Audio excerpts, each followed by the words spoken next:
Hello everyone, I'm Force McFreelava, and this is Speedplay Horselords number 9. We left off with our armies pillaging all of Spain and North Africa. We are quickly moving forward, essentially just, well, pasteurizing the world. We're taking over Brittany at the moment. We have to deal with a revolt as the person who ruled Brittany isn't so quick to give in. Once that's all done, though, we move forward rather quickly to an invasion of Ireland. Now, the reason I'm invading Ireland is, well, several parts. Mainly, though, they have a lot of individual counties that are independent, which means we can attack with a very small force. We are going to attack a larger force. Hopefully, we'll be powerful enough to take them on. Luckily, we are. With that said and done, we now have a foothold in the British Isles, which is fantastic news, and we're going to start expanding from here. Meanwhile, we can keep raising 20 merchant ships, loading up 2,000 of our horse archers, which will turn to 4,000 once we get them back to port, and just keep sending them in droves over to Ireland in order to conquer the entire island. We put down our ships, raise another group of 2,000 cavalry, which will once again grow into 4,000 after a few months on land. As long as we quickly get them into the boats, then it works perfectly. And just like in Brittany, we have to deal with a revolt. In the south of Spain, or in the south in Spain, we also have to deal with revolters. Luckily, our infernal columns are more than ready to deal with that.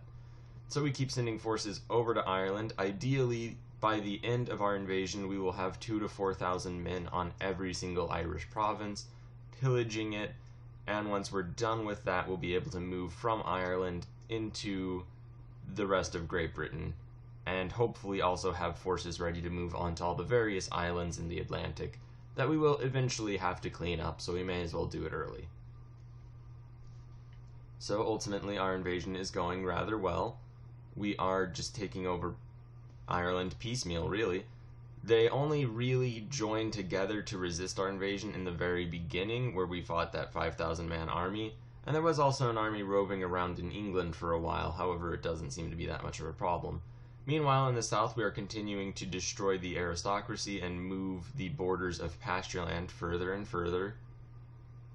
So ultimately, Spain will just be a hotbed of rebellion and strife. Luckily, the infernal columns make it just incredibly easy to deal with.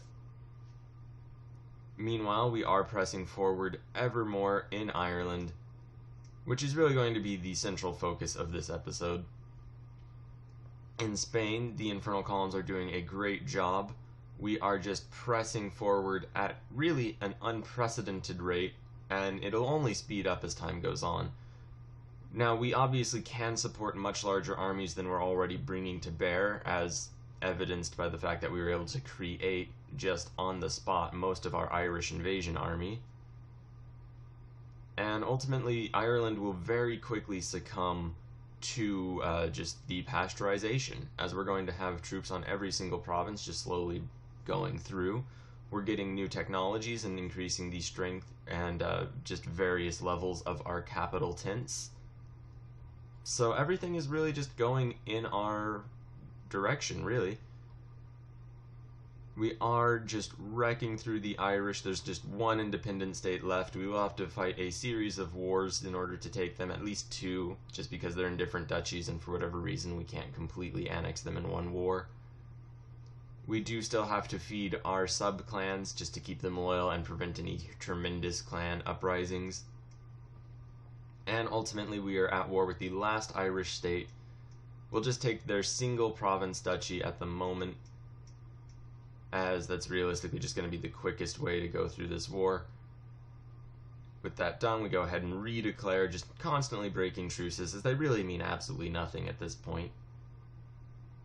And just constantly pillaging all the remaining territories.